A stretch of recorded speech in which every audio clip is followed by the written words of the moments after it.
कल्पना की बात है कि जितनी भी सरकारें आती हैं एक नया ठेका खोलने का उद्देश्य लेके आती हैं, नया विद्यालय खोलने के लिए नहीं आती हैं। हाँ, विद्यालय बंद जो चल रहे हैं उनको बंद करने का प्रायोजन तो जरूर होता है। अभी वर्तमान में लगभग 5000 विद्यालय बंद हो चुके हैं प्राइमरी सेक्शन के। अब जूनियर पर नंबर है, फिर उच्च प्राथमिक पर नंबर है। अब बीएड बीटीसी वाले जितने भी बच्चे हैं वो क्या करें? मालूम है बीटीसी वालों की कितनी संख्या यूपी के अंदर? 2.5 लाख है। बीएड वालों के बच्चे कितने पता है? 2.5 लाख को 5 लाख हो गए। नए विद्यालय खोले जा रहे हैं लेकिन वैकेंसी नहीं है। आज 9 साल से वैकेंसी नहीं आई है। 2018 में आई थी 59,000 वैकेंसी आई थी शिक्षा जगत में, लेकिन वो भी आज तक इस कारण नहीं हुआ। और देखिए इन सरकारों का बड़ा गेम है। उस 59,000 में 18,000 जो वैकेंसी थी वो ओबीसी वर्ग की जनरल में भर दी गई। हम लोग शांत थे, आराम से खा पी रहे थे, किसी ने ऑब्जेक्शन नहीं किया कि 18,000 वैकेंसी जो जनरल में भर दी गई है उस पर हम लोगों को विचार करना था कि ओबीसी वर्ग वालों की सब वैकेंसी ऊपर चली गई। 59,000 2018 की भर्ती आज भी सुप्रीम कोर्ट में धक्के खा रही है। कोई आवाज देने वाला नहीं है, कोई आवाज उठाने वाला नहीं है। क्यों? क्योंकि हम पिछड़े वर्ग हैं, अनुसूचित जाति के हैं, अनुसूचित जनजातियों के। हम खुद बिखरे हुए लोग हैं और बिखरे हुए लोगों का कोई शासन नहीं होता है। टूटे हुए लोग हैं, बटे हुए लोग हैं और बटे हुए लोगों की कोई हुकूमत नहीं होती है। मैं एक कविता जरूर सुनाऊंगा और वो किसी जाति विशेष की कविता नहीं है। ये ठाकुर जो है ये अपने अंदर है, ये मैं किसी जाति विशेष पर कविता नहीं कहूंगा। ओम प्रकाश वाल्मीकि जी ने एक कविता लिखी थी बहुत दिन पहले, हर बच्चे को पढ़नी चाहिए। ओम प्रकाश वाल्मीकि 1950 में एक कविता लिख के गए थे जब हमारा देश स्वतंत्र हो गया था। 1950 में जब हमारा संविधान लागू हुआ था तभी ये कविता लिखी थी। मैं आपको सुनाता हूँ और वो कविता बड़ी विचित्र है।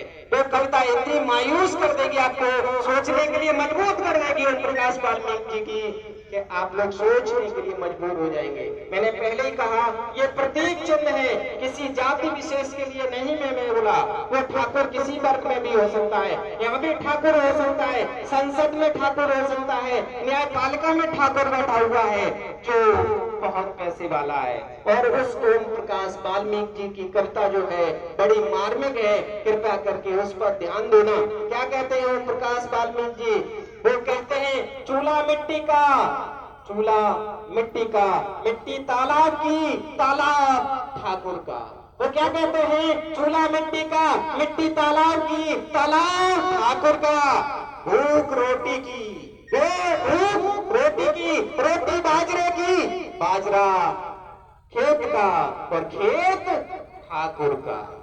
वो कहते हैं भूख रोटी की, रोटी बाजरे की, बाजरा खेत का और खेत ठाकुर का। बैल ठाकुर का, हल ठाकुर का, हल की मूठ पर हथेली गरीब की हमारी।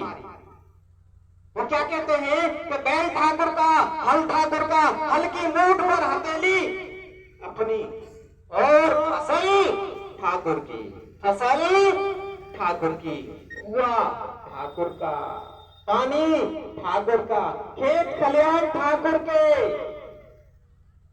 नदी नाले ठाकुर के। फिर अपना क्या? फिर अपना क्या? गांव शहर देश, फिर अपना क्या? ये बात ओम प्रकाश वाल्मीकि जी ने 1950 में वो जो कविता लिखी थी आज वो यथार्थ हो रही है। आज हमारे हर न्यायालय के अंदर ठाकुर बैठा हुआ है, हर संसद में ठाकुर बैठा हुआ है जो हमारे अधिकारों का हनन कर रहा है तो हम चुप हैं, बिल्कुल शांत पड़े हुए हैं, कोई आवाज नहीं उठा रहा। आज हमारे ओबीसी वर्ग की धज्जियां उड़ रही हैं। लोग कहते हैं शासन प्रशासन इतना बढ़िया, लेकिन बैकडोर से हमारे बहुत सारे काम खराब कर रहा है। लोग कहते हैं कि ये ओबीसी की सरकार है, चिल्ला करके हमारे देश के अग्रणी लोग बोलते हैं कि हम ओबीसी के हैं, लेकिन आज तक कोई मुझे यहाँ पर इतने लोग हैं बता सकता है कि ओबीसी का एक काम बता दे मुझे कि ओबीसी के लिए उस व्यक्ति ने ये किया हुआ। मैं आपको 10 काम गिना दूंगा ओबीसी के खिलाफ किए हैं उस पार्टी ने। आप लोग बिल्कुल शांत हैं, सोचते हैं